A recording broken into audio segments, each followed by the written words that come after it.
Bienvenue dans Voyage dans l'inexplicable. Aujourd'hui, nous plongeons dans le mystère fascinant du Bigfoot. Cette créature insaisissable, entre légende et réalité, fait parler d'elle depuis des siècles. D'où vient-elle? Où se cache-t-elle? Et pourquoi reste-t-elle si insaisissable? Des forêts profondes du Pacifique Nord-Ouest aux montagnes de l'Himalaya, en passant par des régions peu explorées en France, les témoignages et les mystères s'accumulent. Allons ensemble sur les traces de ce mythe vivant et explorons les théories qui tentent de percer son secret. Les légendes universelles, le Sasquatch, l'Almasty, le Yéti et les hommes sauvages en France. Les récits du Bigfoot ne se limitent pas à une seule culture. À travers le monde, des créatures similaires ont été signalées, chacune porteur de mystères et de significations différentes. Le Sasquatch en Amérique du Nord, l'Almasty en Russie, le Yéti dans l'Himalaya et même des figures en France partagent des caractéristiques communes, des êtres mystiques souvent vus comme des gardiens de la nature. Le Sasquatch, Amérique du Nord. Le Sasquatch, souvent appelé Bigfoot, est une créature bipède imposante mesurant entre 2 et 3 mètres de haut et recouverte de poils bruns ou noirs. Il hante les forêts profondes et isolées de l'Amérique du Nord, notamment en Colombie-Britannique, dans l'Oregon et le Washington. Pour les peuples autochtones, le Sasquatch est plus qu'un simple animal. Il est un gardien spirituel des forêts, un avertissement de la nécessité de respecter la nature. Bien que sa légende remonte à des siècles, il est toujours au cœur de nombreux témoignages contemporains. L'Almasty, Russie et Sibérie. L'Almasty, moins grand que le Sasquatch, mesure généralement entre 1,80 m et 2 m. Il vit dans les montagnes du Caucase et les forêts sibériennes. Souvent comparé à une sorte de néandertalien, l'Almasty est perçu comme un survivant d'espèces anciennes. Timide et distant des humains, il continue d'alimenter de nombreuses spéculations sur sa véritable nature, notamment dans les régions reculées de la Russie. Le Yéti, Himalaya. Le Yéti ou homme des neiges vit dans les régions montagneuses de l'Himalaya, notamment au Népal et au Tibet. Avec sa taille imposante et son pelage épais, il est parfaitement adapté aux conditions extrêmes de l'altitude. Dans les croyances tibétaines, le Yéti est vu comme un gardien spirituel des montagnes. Les premières empreintes géantes remontent aux années 1950, mais malgré les recherches, il reste un mystère. Certaines théories modernes suggèrent qu'il pourrait être une espèce humaine ancestrale ou un primate non encore découvert. Les hommes sauvages en France. En France, bien que les observations de créatures similaires au Bigfoot soient rares, plusieurs régions partagent des légendes proches de celles du Sasquatch. Dans les Pyrénées, les Alpes et le Massif central, des récits parlent d'êtres mystérieux et sauvages, souvent appelés hommes sauvages. Ces figures, parfois décrites comme des géants velus vivant à l'écart des hommes, reflètent des croyances populaires anciennes. Ces créatures, bien que moins médiatisées, pourraient être les témoins d'une mémoire collective de l'homme sauvage entre mythe et réalité. Les théories scientifiques, une survivance d'espèces anciennes. Parmi les théories les plus fascinantes sur le Bigfoot, certains scientifiques avancent l'idée que cette créature pourrait être une survivance d'espèces anciennes comme le Gigantopithèque. Ce Ce primate géant, qui mesurait jusqu'à 3 mètres de haut et pesait près de 500 kg, a vécu en Asie il y a environ 300 000 à 1 million d'années. Selon certains chercheurs, le Bigfoot pourrait être un descendant de cette espèce, un survivant caché des forêts et montagnes reculées, ayant évité l'extinction et continuant à vivre dans des zones inaccessibles où les humains n'ont pas encore exploré. En effet, les fossiles du Gigantopithèque ont été trouvés principalement en Chine et en Asie du Sud-Est, mais il n'existe aucune preuve concluante que cet animal ait disparu complètement.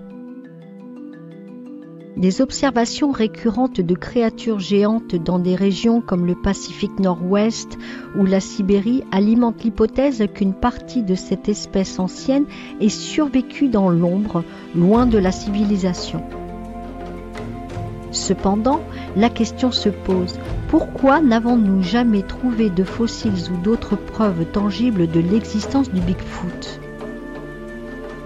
Les scientifiques soulignent que les fossiles d'animaux vivant dans des forêts denses et des zones humides, comme celles où le Bigfoot est souvent observé, sont extrêmement rares car la fossilation est un processus peu probable dans ces milieux. De plus, la taille gigantesque de créatures comme le Gigantopithèque pourrait expliquer pourquoi leurs restes sont difficilement retrouvés. Une autre théorie suggère que le Bigfoot pourrait être une forme évoluée d'Homo erectus ou d'Homo heidelbergensis, des ancêtres humains ayant vécu il y a plusieurs centaines de milliers d'années. Ces espèces étaient adaptées à différents environnements et pourraient avoir évolué de manière isolée, expliquant pourquoi nous ne les voyons plus, malgré leur présence dans certaines régions reculées du monde. Bien que les théories scientifiques proposent des pistes fascinantes, elles restent à ce jour sans preuves irréfutables. Si le Bigfoot est bien un vestige d'une espèce ancienne, il reste un mystère qui continue de défier la science. Les théories spirituelles, gardiens de la nature ou manifestations énergétiques. D'autres théories suggèrent que le Bigfoot n'est pas seulement une créature physique, mais qu'il pourrait être une entité spirituelle, un gardien des forêts ou même une manifestation énergétique. Selon ces perspectives, le Bigfoot serait lié à des forces mystérieuses et puissantes de la nature, servant de protecteur des espaces sauvages, souvent perçus comme sacrés par les cultures locales. Dans certaines traditions amérindiennes, le Sasquatch est vu comme un gardien spirituel, dont la mission serait de préserver l'équilibre naturel et de rappeler à l'humanité l'importance de respecter la nature. Les témoignages de rencontres avec le Bigfoot sont fascinants, car beaucoup de témoins évoquent des sensations étranges, une énergie particulière, parfois mêlée de peur ou de sérénité.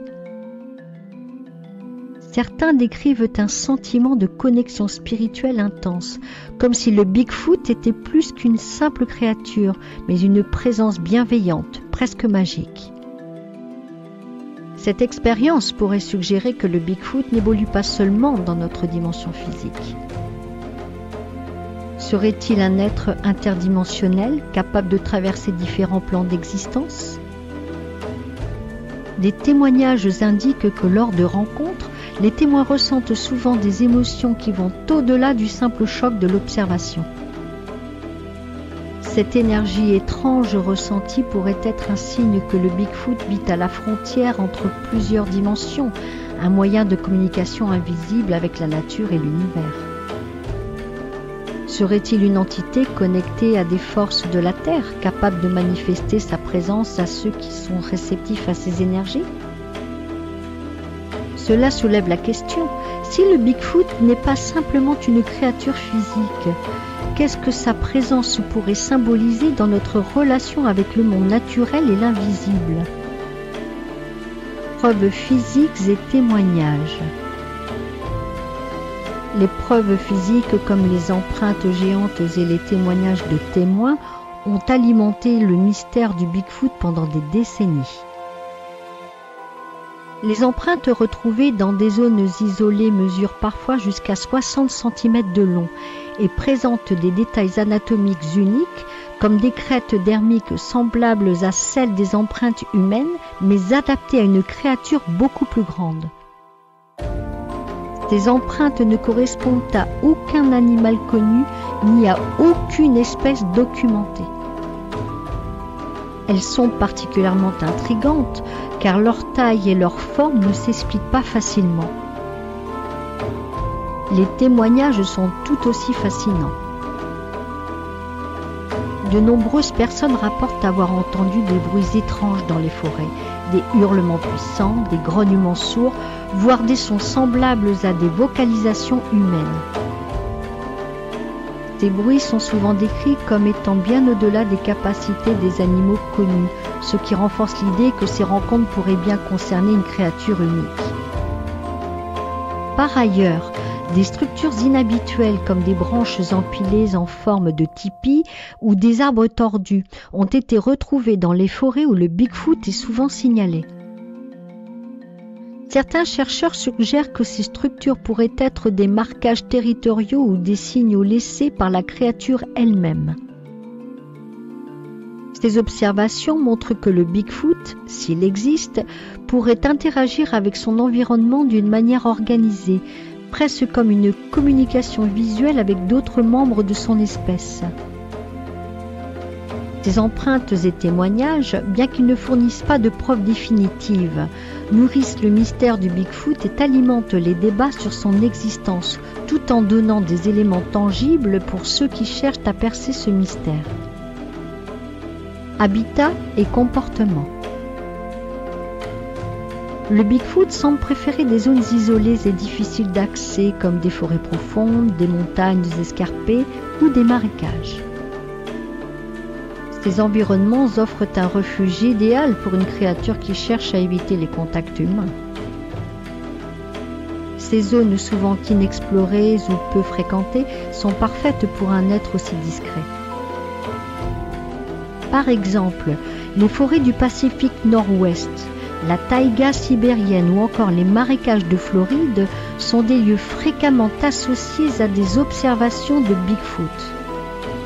Son comportement furtif et son instinct de survie en font une créature presque insaisissable. De nombreux témoignages racontent que les personnes qui croient avoir croisé un Bigfoot ont souvent eu la sensation d'être observées sans jamais apercevoir la créature. Cette capacité à détecter la présence humaine avant même d'être vue montre un comportement extrêmement évolué et prudent. Sa capacité à se déplacer silencieusement et à se fondre dans son environnement renforce encore son mystère. Les zones qu'il choisit sont souvent caractérisées par une végétation dense, idéale pour se cacher, et des terrains complexes qui lui permettent de se déplacer sans laisser de traces évidentes. Cela soulève une question intrigante. Pourquoi, dans ces environnements si vastes et reculés, est-il si insaisissable, même avec les technologies modernes? Que cache vraiment le Bigfoot? Le Bigfoot demeure un mystère qui transcende les frontières de la science et de la spiritualité. Nous avons exploré plusieurs théories fascinantes, une survivance d'espèces anciennes comme le Gigantopithèque, une entité spirituelle gardienne de la nature ou encore une créature interdimensionnelle capable de se déplacer entre les mondes. Chacune de ces idées nous offre une perspective différente sur ce que pourrait être le Bigfoot, mais aucune réponse définitive n'a encore émergé. Mais au-delà de ces théories, peut-être que son insaisissabilité n'est pas simplement due à sa nature physique, mais qu'elle nous invite à reconsidérer notre relation avec la nature et l'invisible. Pourquoi la nature nous cache-t-elle encore tant de mystères? Et si, à travers cette quête du Bigfoot, nous étions invités à remettre en question notre place dans ce monde, à comprendre que tout ne peut pas toujours être expliqué par la science. Que nous le voyons comme un vestige du passé, un gardien spirituel ou une entité au pouvoir mystique, Le Bigfoot continue de nous pousser à nous poser des questions profondes. Que cache réellement la nature? Qu'en pensez-vous? Le Bigfoot est-il une créature réelle, une légende ou quelque chose d'encore plus mystérieux? Partagez vos théories en commentaire et explorons ensemble ce mystère fascinant. Pour soutenir ma chaîne, n'oubliez pas de cliquer sur le pouce, de vous abonner et d'activer la cloche pour ne rien manquer des prochains voyages dans l'inexplicable. À bientôt pour un nouveau voyage dans l'inexplicable.